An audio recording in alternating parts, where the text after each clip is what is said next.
Hello दोस्तों, कैसे हैं आप सब। तो दोस्तों आज हम बात करने वाले हैं ट्रू ब्यूटी के एपिसोड 15 के बारे में। प्लीज वीडियो को पूरा देख के लाइक या डिसलाइक जरूर करिएगा।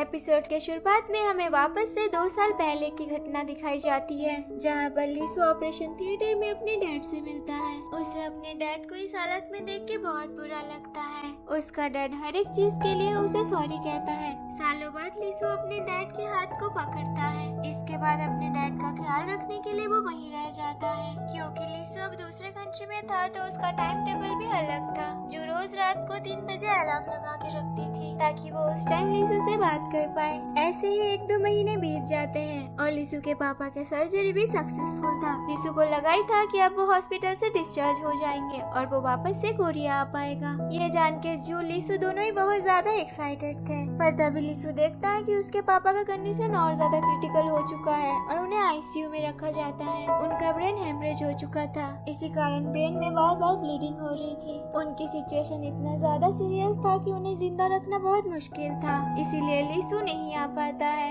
इधर जो भी एयरपोर्ट में लीसू के लिए वेट करती है। जो के स्कूल में भी ये फाइनल ईयर खत्म होने वाला था और जो को पता चलता है कि सुजिन ने ये स्कूल छोड़ के दूसरे देश चली गई है। जो की भी लीसू से उतनी अब बात नहीं हो रही थी। बहुत ज्यादा टेंशन लेते हुए जो की भी तबीयत खराब हो जाती है तो उसे हॉस्पिटल में भर्ती करते हैं। जब लीसू जू को कॉल करता है तो जू उस टाइम हॉस्पिटल में होती है, तो उसका कॉल उसकी मम्मी पिक करती है और वो लीसू को बताती है कि जू ठीक है, उसकी कंडीशन उतनी सीरियस नहीं है। इसके कुछ टाइम बाद जब लीसू और जू की बात होती है तो जू उसे बताती है कि उसे कॉस्मेटोलॉजी प्रैक्टिस करने के लिए लाइसेंस मिल गई है। तभी लीसू उसे कहता है कि जू हमें अलग हो जाना चाहिए, क्योंकि हम दोनों ही इसी होप में बैठे हैं कि मेरा डैड ठीक होंगे तभी हम दोनों मिल पाएंगे। जब भी तुम्हें मेरी जरूरत है मैं वहाँ पर नहीं हूँ। जो उसे कहती है कि ऐसा मत बोलो, मैं ऐसे रह सकती हूँ और इस चीज से मुझे कोई प्रॉब्लम नहीं है। तुम नहीं आ सकते हो तो मैं अच्छे से पैसे कमा के तुमसे मिलने आ जाऊंगी। पर लीसू उसे कहता है कि ऐसा कुछ भी ना करे और अपने करियर पे फोकस करे। लीसू उसे और भी कहता है कि आज के बाद रात जागने की जरूरत नहीं है, तुम अच्छे से सोना। ये सब कुछ सुनने के बाद जो उसे मना करती है उसे छोड़ के जाने के लिए। लीसू भी इस डिसीजन से खुश नहीं था, पर अपने हालातों को देखते हुए दोनों की भलाई के लिए वो ऐसा करता है। कुछ दिन बाद जब जो कॉमिक स्टोर के पास से गुजर रही होती है तब वो देखती है कि कॉमिक स्टोर का ओनर पुराने फर्नीचर्स को रिप्लेस कर रहे हैं। उसमें वो चेयर भी था जिसमें लीसू अक्सर बैठा करता था। जो कॉमिक स्टोर के अंदर जाके देखती है कि सब कुछ चेंज हो चुका है। वहीं पर उसे दीवार पे कुछ दिखता है और उसे पता चलता है कि लीसू ही उसके बचपन का वो छोटा सा दोस्त है जो कि इसी लाइब्रेरी में आके रोया करता था और जो उसे मनाती थी। इसके बारे में ही लीसू ने दीवार पे लिखा था। फर्नीचर होने के कारण वो ढका हुआ था और वो दिखता नहीं था। इसके बाद भी कुछ दिन तक जो लीसू को अपने लाइफ में क्या चल रहा है इसके बारे में अपडेट देती थी। कुछ महीने बाद का समय दिखाया जाता है जहाँ पर जो एक मॉडल का मेकअप आर्टिस्ट बन गई थी। हम देखते हैं कि ये मॉडल हैंसियो को पसंद करती है और काफी टाइम से जू को रिक्वेस्ट कर रही है कि वो एक हैंसियो के साथ उसका मीटिंग करवा दे। इसके लिए जो जितनी बार भी हैंसियो को रिक्वेस्ट करती है हर बार हैंसियो उसे मना कर देता है। पर इस बार वो मॉडल मैसेज पढ़ लेती है जिसमें लिखा था कि मैं उसके टाइप की लड़कियों को पसंद नहीं करता।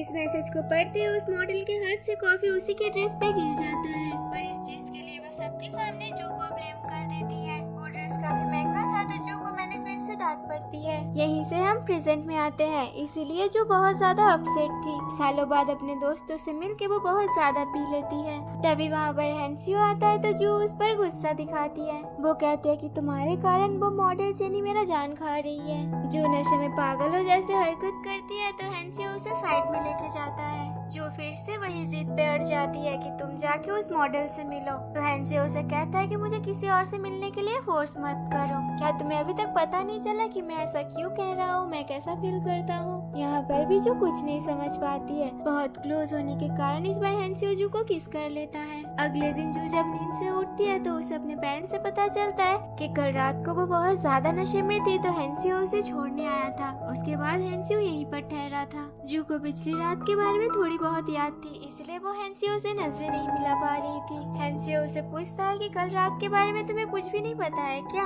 तो जू ऐसा प्रिटेंड करती है कि उसे कुछ भी नहीं याद है। हैंसियो उसे कहता है कि तुम एक्टिंग मत करो, तुम्हें पता है कि हम दोनों ने किस किया था। पर यहीं पर हमें सच दिखाया जाता है। एक्चुअल में हैंसियो इन मोमेंट पे रुक जाता है, वो उसे किस नहीं करता है। इसलिए जो तुरंत बोलती है कि नहीं, हमने कल रात को किस नहीं किया था। हैंसियो जू को कहता है कि मतलब तुम्हें ये भी याद है कि लास्ट नाइट को मैंने तुम्हें क्या कहा था, और ये बात मैं तुम्हें काफी टाइम से बोलने की कोशिश कर रहा था। ये बात सुन के जो बहुत ही ज्यादा हैरान होती है। उस दिन के बाद से जो हैंसियो के मैसेजेस को भी इग्नोर कर रही थी। हैंसियो उसे साथ में डिनर पे चलने के लिए पूछता है। हम सोजिन को देखते हैं जो कि कोरिया वापस आ गई थी और एक एनजीओ के साथ जुड़ के गरीब बच्चों के लिए काम कर रही थी। इधर जू की बड़ी बहन और मिस्टर हैन शादी करने वाले थे। जो हैंसियो के साथ मिलने के लिए राजी हो जाती है। उससे पहले वो उस मॉडल के साथ एक शूट पे जाती है, जहाँ पर वो मॉडल शैतानी करके अपने हील्स को दूर पे फेंकती है और जू को कहती है कि उसे उठा के ले आओ। जू उसे उठाने जाती है, तभी वहाँ पर हैंसियो आ जाता है। तो हैंसियो अपने हाथ का बुके जू को देता है और उस मॉडल को कहता है कि तुम्हारे पास हाथ नहीं है तो खुद के हील्स खुद उठा के लाओ। इसके बाद ये दोनों डिनर पे जाते हैं, जहाँ पर जो बहुत ही ज्यादा नर्वस होती है। यहाँ पर हैंसियो उसे सब कुछ क्लियरली बताता है कि वो 3 साल से जू को पसंद करता है।